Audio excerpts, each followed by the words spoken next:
अकमेल Ahmad Badin Tanda YouTube channel में आपका स्वागत करता हूं, इस्तकबाल करता हूं। जैसा कि आप सभी लोग जान रहे हैं कि पूरे उत्तर प्रदेश में लगभग सभी ज़िलों में बीजेपी अपने ज़िला अध्यक्षों को चेंज करने जा रही है। इसी के संदर्भ में हम बात करने चल रहे हैं। अम्बेडकर नगर में भी जिला अध्यक्ष का परिवर्तन होना है, तो बहुत सारे नाम गए हैं। उसमें एक नाम गया है कि रामसूरत मौर्य जी। अगर आपके बारे में बात किया जाए तो आप छात्र जीवन से लगातार राजनीति में रहे हैं। बहुत सारे लोग छात्र जीवन से राजनीति करते हैं, लेकिन आपने छात्र जीवन में जब राजनीति करना शुरू किया तो आपका मुकाम सभी से बहुत ऊपर था। लेकिन फिर भी और आप बीजेपी से हमेशा लगे रहे। जब बीजेपी का उत्तर प्रदेश में बहुत बड़ा जनाधार नहीं हुआ होता था, फिर भी आप उसमें लगे थे। आज बीजेपी अपने आप में एक पूरी विश्व की नंबर 1 पार्टी के रूप में है। हम 2-3 बार आपने भी आवेदन किया है, लेकिन फिर भी आप उत्तर अम्बेडकर नगर के जिला अध्यक्ष मनोनीत नहीं हुए हैं। इस बार फिर आपने अपना नाम दिया है, तो अब देखते हैं क्या होने वाला है। तो सबसे पहले हमारी टीम बदीन टांडा आपका भी स्वागत है। तो सर, ये बात करना था कि अब उत्तर प्रदेश के अम्बेडकर नगर में भी बीजेपी अपना जिला अध्यक्ष चेंज कर सकती है। उसमें बहुत सारे नाम गए हैं, उसमें आपका भी नाम है। तो आप क्या लगता है कि इसके पहले भी आपने 2 बार आवेदन किया था, लेकिन नहीं फिर भी हो पाया था। इस बार क्या उम्मीद है, क्या उम्मीद करते हैं पार्टी? देखिए, ये पार्टी का अपना सोच है, विचारधारा है।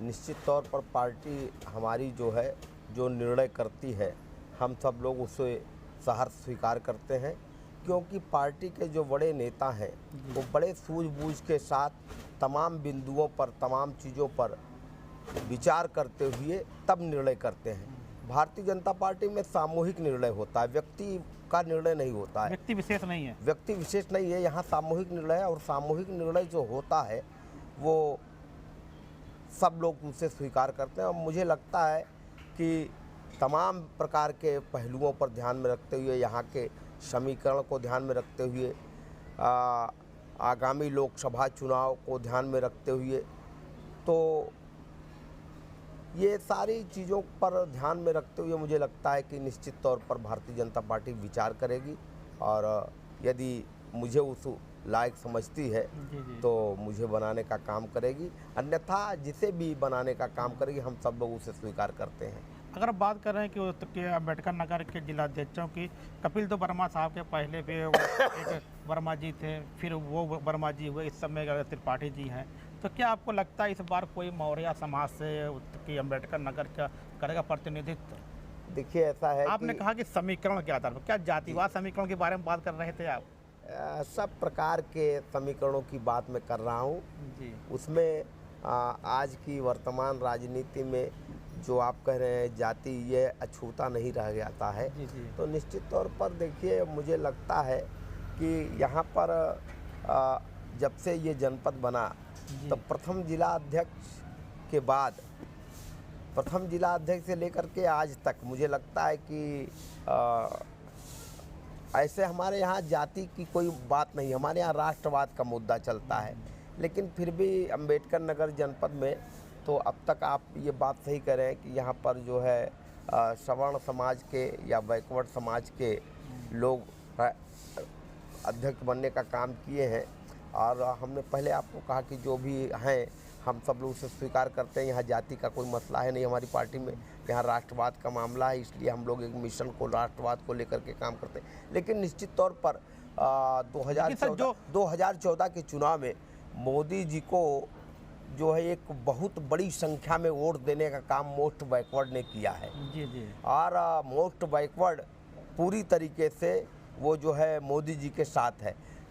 और आज की स्थिति में भी मोस्ट बैकवर्ड मोदी जी को लाइक करता। तो मुझे लगता है कि निश्चित तौर पर नेतृत्व हमारा मोस्ट बैकवर्ड के नाम पर विचार करेगा। और यदि इस प्रकार मोस्ट बैकवर्ड के नाम पर विचार करता है तो मुझे लगता है कि मुझे उस लायक समझने का काम कर सकता है। अगर सर आपके भाषण के बारे में बात किया जाए तो आप चाहे विधानसभा का गलत चुनाव हो, लोकसभा के चुनाव हो, आपका भाषण बहुत पावरफुल होता है। उससे लोगों ने बहुत सारे लाभ उठाए हैं।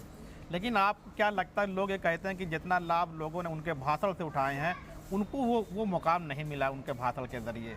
इस पे क्या आपको कोई ठेस है? नहीं, हमको कोई ठेस नहीं है और ये कहना मुझे लगता है कि उचित नहीं है।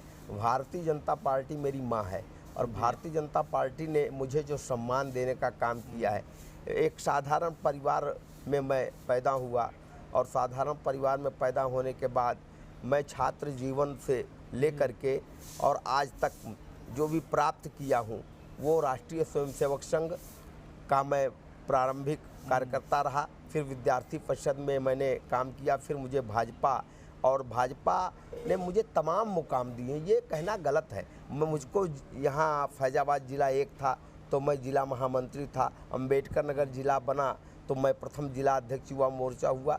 तमाम सारे काम, मेरी पत्नी को सभासद बनाने का काम भी भारतीय जनता पार्टी ने नामित किया है। तो तमाम ये कहना गलत है कि जो है भाजपा ने मुझे। आप संतुष्ट हैं? मैं बिल्कुल संतुष्ट हूँ। भाजपा को हम और माँ की सेवा करना ये निश्चित तौर पर मुझे लगता है कि कर्तव्य और धर्म दोनों है।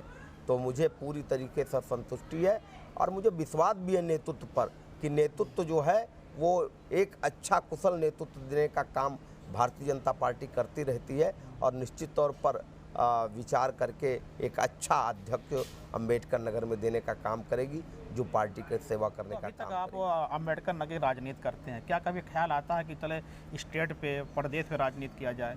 क्योंकि मैं कार्य ही हूँ, मैं क्षेत्रीय संयोजक हूँ। मैं भारतीय जनता पार्टी के एक विंग का क्षेत्रीय संयोजक हूँ। तो क्षेत्रीय संयोजक होने का मतलब बहुत बड़ा पद है। कम से कम जो है 16 जिला हमारे हाथ में है। हम 16 जिला देखने का काम करते हैं और अभी पिछले दिनों मैं लगभग 14 जिलों में दौरा भी किया हूँ। अच्छा। अम्बेडकर नगर को छोड़ करके जो है वो 14 जिलों में मैंने पार्टी के काम के लिए दौरा करने का काम किया है। निश्चित तौर पर बड़ा स्नेह, बड़ा सम्मान भाजपा ने मुझको देने का काम किया है। ये कहना मुझे लगता है उचित। तो सर, आज नाग पंचमी का आज आखिरी दिन है और नाग पंचमी है, लोग जल चढ़ा रहे हैं। उस सिलसिले में सर क्या कहेंगे? मैं सभी प्रदेशवासियों, क्षेत्रवासियों, अपने नगरवासियों, भारतीय जनता पार्टी के देवतुल्य कार्यकर्ताओं के लिए और अपने सभी स्नेही स्वजनों के लिए मैं भगवान भोलेनाथ से प्रार्थना करता हूं कि आप सबकी मनोकामना पूर्ण हो और यह त्यौहार मंगलमय जीवन में एक नई ऊर्जा लेकर के आए। भगवान भोलेनाथ सभी का कल्याण करें, यह मेरी प्रार्थना है भगवान शिव से।